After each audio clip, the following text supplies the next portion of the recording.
मैं 10वीं फेल व्यक्ति हूं। मेरी मार्कशीट आप देख सकते हो कभी। मैं 10वीं फेल हूं और मेरी पढ़ाई लिखाई में कोई रुचि नहीं थी, मन ही नहीं लगता था। बुद्धि बहुत मोटी, बहुत ठस बुद्धि थी। मैं तुम्हें एक बड़े बूढ़ों की सेवा का चमत्कार बताना जा रहा हूं। लेकिन मेरा मन इन बड़े बूढ़ों की सेवा में बहुत लगता था। मेरे खुद के बाबा थे, मैं उन्हें साइकिल पे बैठा करके और जहां वो कहते थे वहां ले जाता था, साइकिल पे बैठा करके।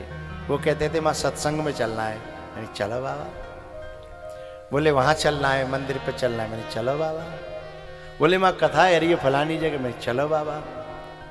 तो मैं और मेरे बाबा साइकिल पे बैठ के कथा सुनने जाते थे। वो मुझे फ्री में मिल जाती थी क्योंकि मैं ड्राइवर बन जाता था, और उनके बहाने से मुझे साइकिल चलाने को मिल जाती थी। बचपन में बच्चे को बाजमाने में साइकिल का बड़ा शौक रहता था। अब तो बालकन साइकिल भी स्वादित हो रही है, मैंने मोटरसाइकिल नहीं 4 व्हीलर चाहिए। बाकन तो मोटरसाइकिल मिल जाए तो समझ लो परमात्मा मिल को। अब क्या जरूरत है परमात्मा की है? तो मैं बता रहा हूं आपको, मेरी न तो बुद्धि है, न मेरी पढ़ाई है, न मेरी कोई तपस्या है, न मेरी कोई साधना है। मेरे जीवन में एक ऐसा चमत्कार हुआ, मैं आज आपको बता रहा हूं। एक बार, कई बार मैंने बताया भी है। मैं साइकिल सीख रहा था, तो हुआ क्या, मैं साइकिल सीख घर से चुरा के ले जाता था, और जब सीख रहा था तो मुझे एक पेड़ के नीचे और एक बूढ़ी मैया मैंने देखी, और वो हाँप रही। मैंने जैसे देखा तो मैंने साइकिल ठाड़ी करी, मैंने की पाँव छुए, मैंने की अम्मा राम राम। बड़े बूढ़ों का आशीर्वाद लेने का मुझे बड़ा शौक था, और वो आशीर्वाद कभी व्यर्थ नहीं जाता, ये मेरा स्वयं का दावा है। आशीर्वाद कभी बड़े बूढ़ों का व्यर्थ नहीं जाता। मैंने पाँव छुए और माने दोनों हाथ में सिर पर रख दे। बेटा तू कहाँ से आएगा? कुआ लाला। मैंने अपना परिचय दे, मैं फलाने नगरा को फलाने को छोड़ा हूँ। अच्छा। मैंने कहा अम्मा यहाँ कहीं बैठी आप? बोली मेरी सांस फूल रही है और मैं बाजार जा रही। माँ काऊ ने बताइए कैंप लगे हुए डॉक्टर न को और दवा देते हुए। मैं छोरा तो मुझे दिखावत ना, और छोरन पे पैसन की कमी नहीं। दुख की बात बता रहा हूँ, छोरन पे न पैसन की कमी, न ताकत की कमी। 3 छोरा और नाती और डोकरी मरासू। मैंने कहा अम्मा चलो मैं दिखा लाऊं तुम्हें। मैंने बैठो, मैंने साइकिल पे बिठाई और उन्हें ले गया। मैंने डॉक्टर को दिखाया, उसने कुछ दवाई तो फ्री दी और कुछ लिख दी, और उसने मुझसे कहा कि लो इनको दे देना। वो समझ लो जई को नाती है, बोले अपनी दादी को ये दे देना। मैंने कहा ठीक है। अब पैसा तो मुँह पे नहीं है और डोकरी पे पैसा नहीं है। फिर वहाँ एक व्यक्ति थे मेरे संपर्क में, जिन्होंने ये कह रखा था कभी किसी दिन दुखी के लिए जरूरत पड़े तो मेरे पास आ जाना। उनका नाम था वर्मा जी। मेरी जन्मभूमि के थे वर्मा जी। एक मेरी जन्मभूमि का बालक बैठा है, वो जानता है। अभी आया तो मेरे कान में बोला मैं आपकी गांव को हूँ। मैंने कहा अच्छा भैया। तो वो मैं गवाह के लिए आपको कह रहा हूँ, हमारी पूरे क्षेत्र में वर्मा जी का नाम प्रसिद्ध था परोपकार में, और भगवान की कृपा से मैं उनके संपर्क में था। तो वर्मा जी को आप जानते होंगे है ना? तो वर्मा जी जो है ना मेरे संपर्क में थे। मैं तुरंत गया, मैंने कि बाबा ऐसे ऐसे एक बुढ़िया है, दुखी है, सांस की बीमारी है, दवाई की जरूरत है। बोले बता। तो कछु बिन ने पैसा दे दे और कछु मेरे में पड़े। तो मैंने दवाई ला के अम्मा को दे दी। अब मैंने कहा कि 7 दिन की दवाई मैं समझा दी, खवाया आयो, घर कर आयो, और मैंने कह दिया 7 दिन बाद मैं खुद आऊंगा और यहीं से ले जाऊंगा और यहीं छोड़ दूंगा। मैंने ये क्रम जो है कुछ दिन तक निभाया। अब वो अपने बेटों को भूल गई, अपने नातियों को भूल गई। जब भी उसका कोई जरूरत पड़े तो बस यूँ कहती वो फलाने के छोरा बुला दियो भैया। हैं? मेरे बाप का नाम जानती थी, फलाने के छोरा बुला दियो। बस मैं ये सेवा करने लगा। इतना आनंद, इतना सुकून कि मुझे लगता है वो सुकून न किसी रसगुल्ले में था, न रबड़ी में था, न किसी पकवान में नहीं था, पर ये सुकून किसी किसी को अनुभव होता है। और मेरे को वो सिलसिला चला कुछ दिन। एक दिन क्या हुआ, एक बुलावा आया मुझे, मैं खेल रहा था। उसने जो है एक आदमी को भेजा कि फलाने के छोरा बुला लाओ। तो वो आदमी जो है मुझे बुलाने आया कि ऐसे ऐसे फलानी डोगरी तुम्हें बुला रही है। तो मैंने तुरंत जो है दौड़ लगाई और सीधे जो है पहुंचो, खाट पे डोगरी परी। मैंने पाँव में माथा रख करके प्रणाम किया। मैंने कहा अम्मा राम राम। सुई बाकी आंखें भरी आई, आंसू जो है टपकने लगे। मैंने की कोई परेशानी है, लेके चलना है क्या? बोले ना, अब तो लेने वाला कोई और आ गया है, बस तेरी सेवा पूरी हुई। पर मैंने इसलिए बुलाया है कि मैं तुझे चलते समय देखना चाहती थी। मैंने कहा क्यों? तो उसने एक बात कही कि इस धरती पर ऐसे भी लोग होते हैं जिन्हें जन्म दिया जाता है और वो सेवा नहीं करते, और ऐसे भी लोग होते हैं जिनसे कोई रिश्ता नहीं होता और वो सेवा कर सकते हैं। मैंने कभी सोचा नहीं था। उसने दोनों हाथ अपने मेरे माथे पर रखे और बोली, तैने मेरी सेवा करी, मेरा आशीर्वाद है, मैं अब जा रही हूं, मेरा आशीर्वाद है, एक दिन तेरे पीछे भीड़ ही भीड़ होगी, तू जहां जाएगा।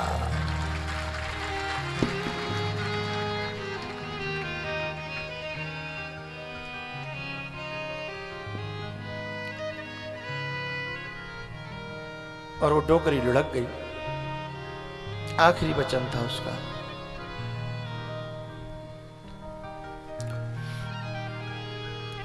मैं तो सोच भी नहीं सकता, मैं तो फौज की भर्ती देखता था कि कौने का सिपाही भाई बन जाऊंगा तो जीवन कट जाएगा, पढ़ाई लिखाई बुद्धि नहीं चलती थी।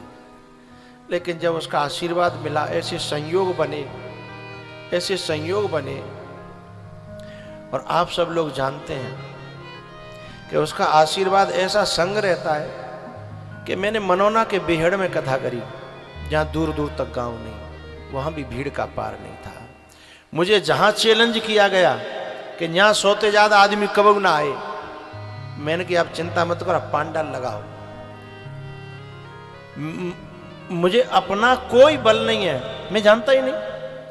तुम्हें मेरी वाणी इतनी प्यारी लगती है, और सच बताऊं मुझे संगीत की ABCD नहीं आती, मुझे सरगम बिल्कुल नहीं आती, मुझे ABCD नहीं आती।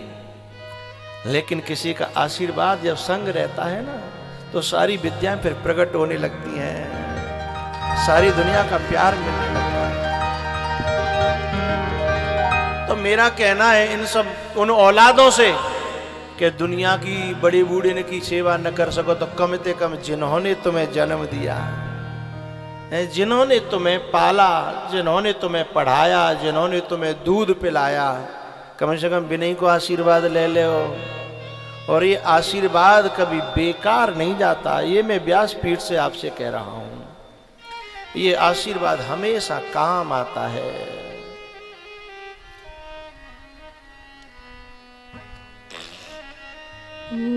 जिनने तुमको जन्म दिया,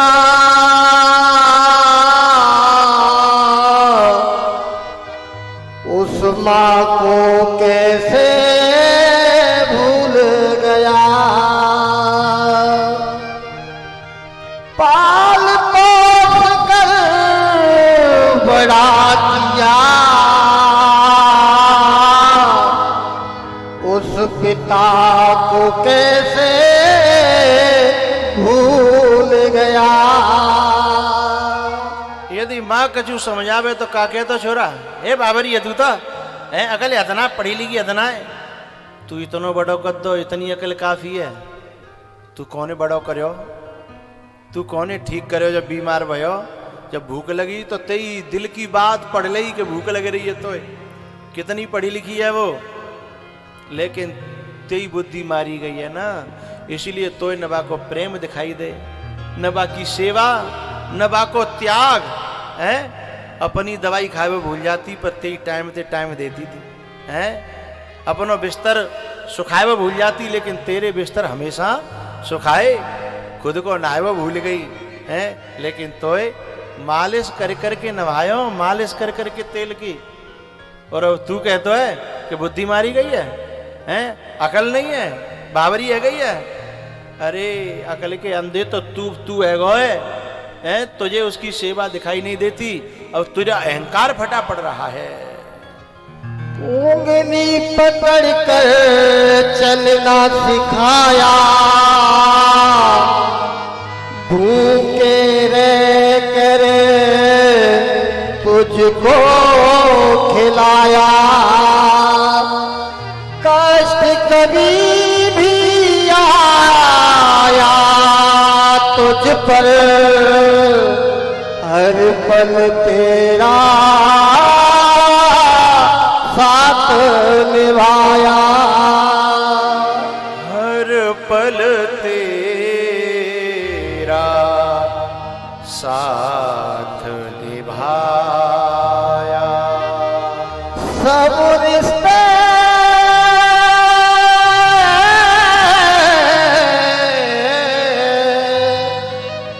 सब रिश्ते मिल जाएंगे जग में, ऐसे नहीं मिलेंगे मात पिता। और तो रिश्ते स्वार्थ के हैं, और तो रिश्ते स्वार्थ के हैं, नहीं चाहेंगे तेरा भला, नहीं चाहेंगे तेरा भला, नहीं चाहेंगे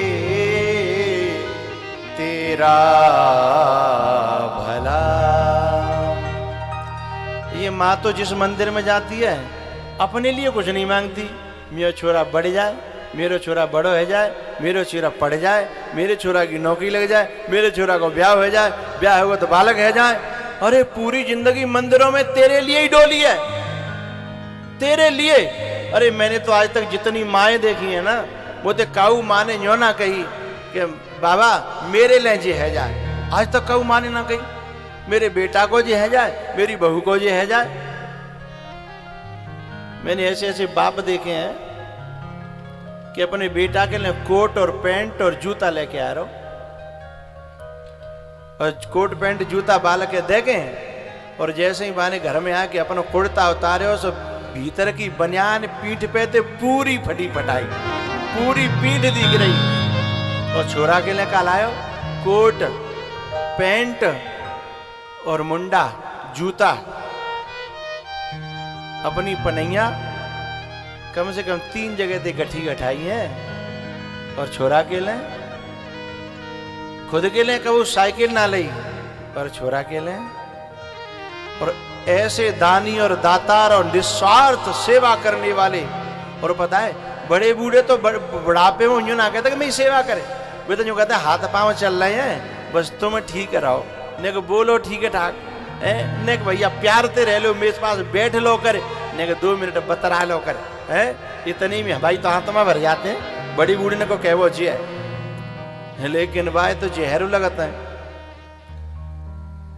ससुरारे पियार भाई जब ते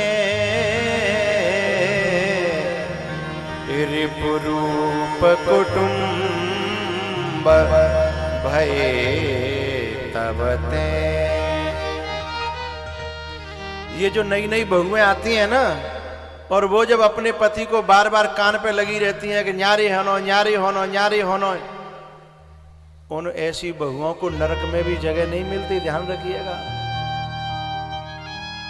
जो बहू अपने बेटा अपने पति को उनके माँ बाप से दूर करती है, माँ की कोख में पले हुए, माँ की गोद में बड़े हुए, माँ के दूध से परिपुष्ट हुए उस बालक को जब माँ से छीनेगी ना, तो काउदना तेरा भी बच्चा यमराज तेरी गोद से छीन करके ले जाएगा। किसी माँ से बेटे को दूर करने वाला, और फिर वो कहे कि मैं सुख से रह लूं, ना ना ना ना।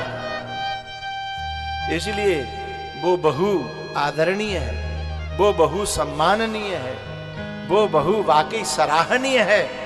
मैं जो घर में आकर के कहे कि मैं तो माँ बाप की सेवा करूंगी, खेत का हुआ लेनो तो ले लो, जमीन का हुआ लेनी है तो ले लो, मकान का हुआ लेनो तो ले लो, मेरे हिस्से में माँ दे दो और मेरे हिस्से में बाप दे दो। ऐसी बहुओं को मैं प्रणाम करता हूं, सराहना करता हूं। बहू नहीं है वे, देवियां हैं। बहू नहीं है, लक्ष्मी है। उनकी कोखों से ध्रुव और प्रहलाद पैदा होंगे, जिन्होंने कदर समझी है, माँ को धन समझा, जिन्होंने बाप को ससुर को अपना धन समझा, और जिन्होंने केवल इनको कूड़ा करकट समझ करके खेत को ही धन समझा है, मकान को ही धन समझा है, उन्हें परमात्मा क्षमा करने वाला नहीं है।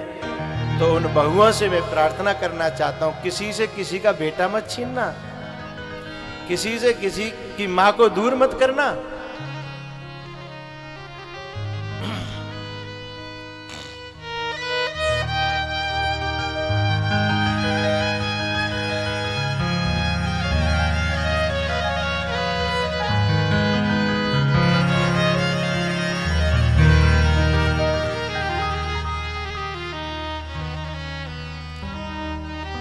विपरहित सरीस धर्म नहीं भाई। एक बात बताऊं भैया, मैंने समाज में कलेजों का कभी नाप लेने की कोशिश की थी। कलेजा, कितना बड़ा कलेजा किसका होता है। मैंने बहुतों के कलेजा नापे, भाई का नापा भाई से, पति का, पत्नी का, बच्चों का, लेकिन जब कलेजा माँ के पे फीता रखा ना, तो फीता कम पड़ गया। कैसे नापा? एक औलाद देखी मैंने जो दिनों रात माँ को दर्द दे रही थी, दुख दे रही थी, और मैंने एक वीडियो देखा था। क्या देखा कि बहू जो है वो सास को एक कमरे में बंद करके रख रही है, और उसमें सीसीटीवी कैमरा लगा, जाना क्या था, किसी ने वीडियो बनाई थी, और वो अपनी सास को आकर के दे बाल पकड़ के थप्पड़ मार जाती है। किसी पड़ोसी ने उस दृश्य को देख लिया और उसी ने वीडियो बना ली। उसने पुलिस में FIR कर दी, कंप्लेन कर दी, और पुलिस जब आई उसने वीडियो दिखाया और वीडियो वायरल हो गया पूरी दुनिया में। वीडियो दिखाया पुलिस को कि देखो ऐसे मारती है ये इसको। लेकिन जब पुलिस ने पूछा उस माँ से, क्यों तुम्हारे साथ गलत बर्ताव हो रहा है? ना ना ना, को कह रहे हो? नहीं ऐसा ना है, मेरे बहू बेटा बहुत अच्छे हैं, मेरी बहू तो रानी है रानी, मेरा बेटा तो राजा है राजा है। बाकी रिकॉर्डिंग थी मैंने देखी, मेरा फीता जो नापने का था माँ के कलेजे का टूट गया।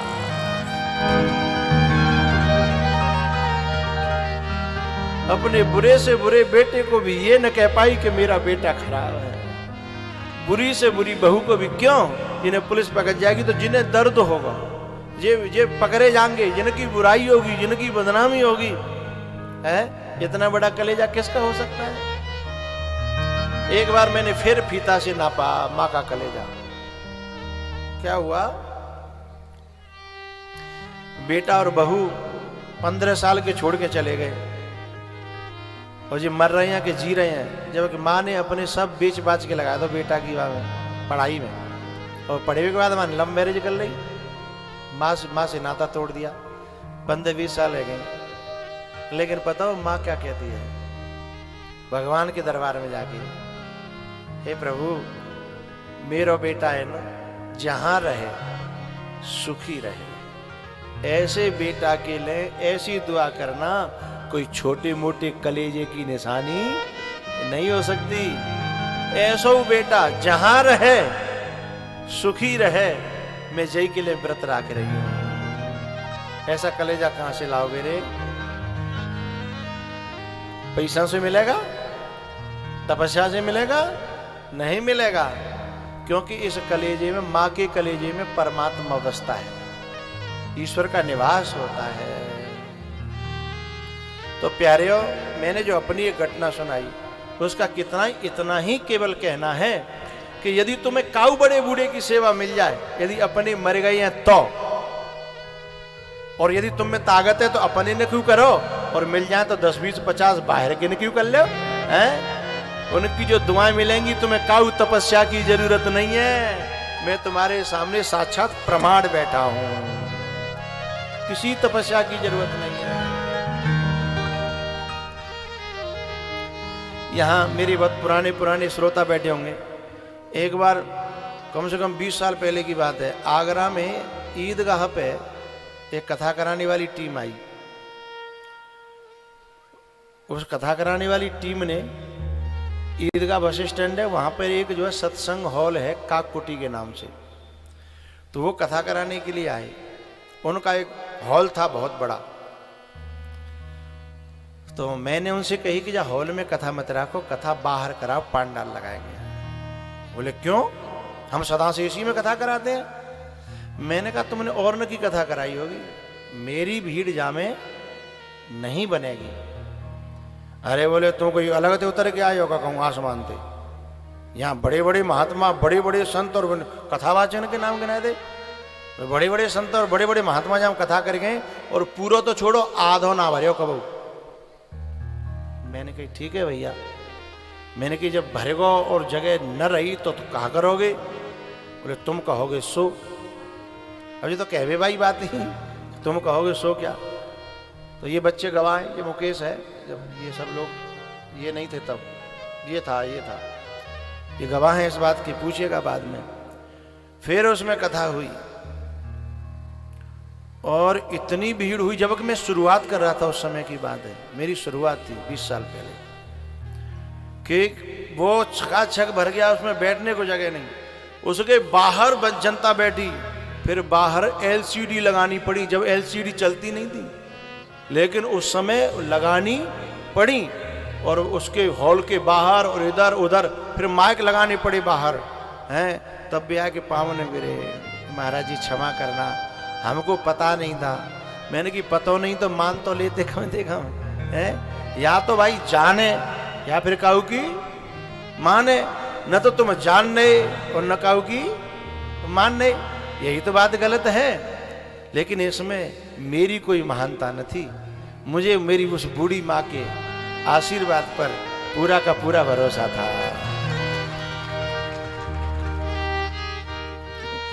एक बार कथा हुई भजाई में, भिंड जिला में बजाई थी, बेहड़ में कथा थी। उसने भी एक छोटा सा टेंट लगाने की बात कही। फिर वो टेंट ढोते ढोते ढोते ढोते थक गया, हाथ जोड़ गो महाराज क्षमा करो। इसमें मैं आशीर्वाद की बात बता रहा हूँ, ये एक आध बैठे हैं श्रोता वहाँ के हैं, वहाँ भी गए थे। तो ये केवल आशीर्वाद ऐसी चीज है, इसमें न तपस्या काम करती है, न साधना काम करती है न कोई चतुराई काम करती है? जब मैं दुनिया से चलूं तो ये दौलत मेरे साथ रख देना। दिल तक बात जाएगी, तैयार हो जाओ तालियों के लिए। जब मैं दुनिया से चलूं तो ये दौलत मेरे साथ रख देना, पैसा वाली नहीं, सोना वाली नहीं, जमीन वाली नहीं। जब मैं दुनिया से चलूं तो ये दौलत मेरे साथ रख देना। हे मेरे बुजुर्गों, मेरे सर पर बस अपना हाथ रख देना।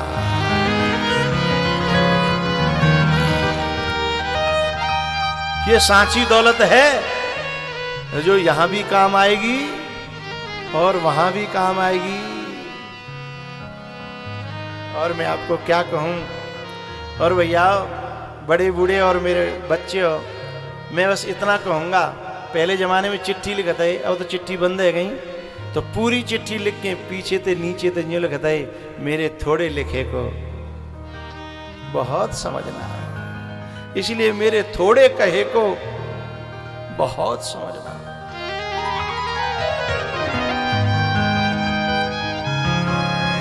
सौभाग्य लुट रहा है पर कोई लूट बजाने तो, क्योंकि सेवा बड़े बूढ़े घर घर दुखी हैं। अरे बिन की औलाद ना करे तो तुम कर ले, तुम लूट ले, लूटो ना जा रहो है। जब तक जो शरीर है, जो उम्र है, जो अवस्था है, जितो लूट हो जाए सो लूट ले और फिर ही लूट रहो है। अरे तनते ही सेवा कर ले, मनते सेवा कर ले, और भगवान ने दया हो तो धनते सेवा कर ले।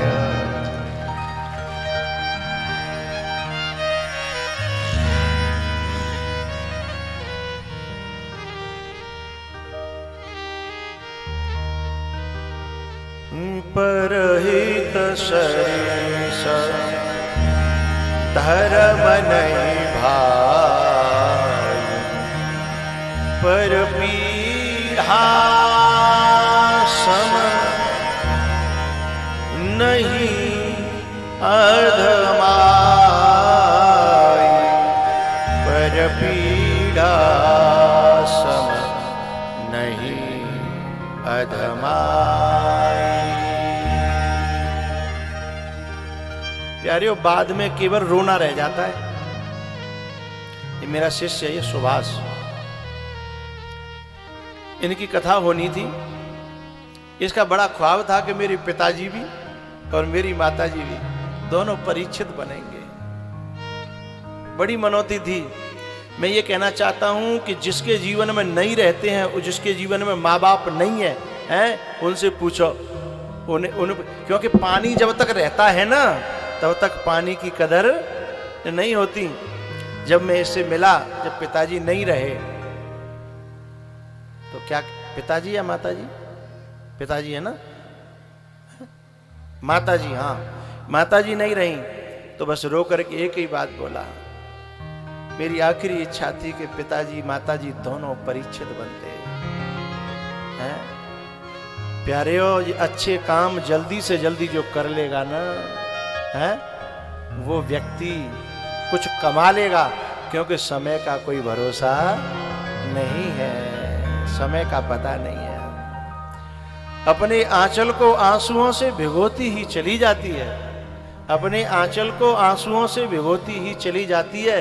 जिंदगी यदि रोई तो फिर रोती ही चली जाती है। इसलिए अच्छे कामों में कभी देर मत करना प्यारे। शुभ कर्मों में, सत्कर्मों में, अच्छे कामों में कभी देर मत करना प्यारे। देर जब होती है तो होती ही चली जाती है।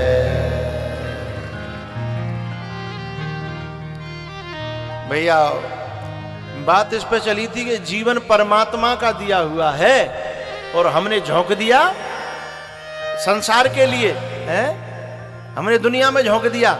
यदि हम तेरा तुझको अर्पण कर देते ना, तो मामला चकाचक हो जाता, लेकिन हमने तो साहब उसी के साथ गद्दारी कर डाली है। मौसम कौन कुटिल खल काम, जेहि तन दियो, जेहि तन दियो, ताहि बिसरायो, ऐसो नमक हराम।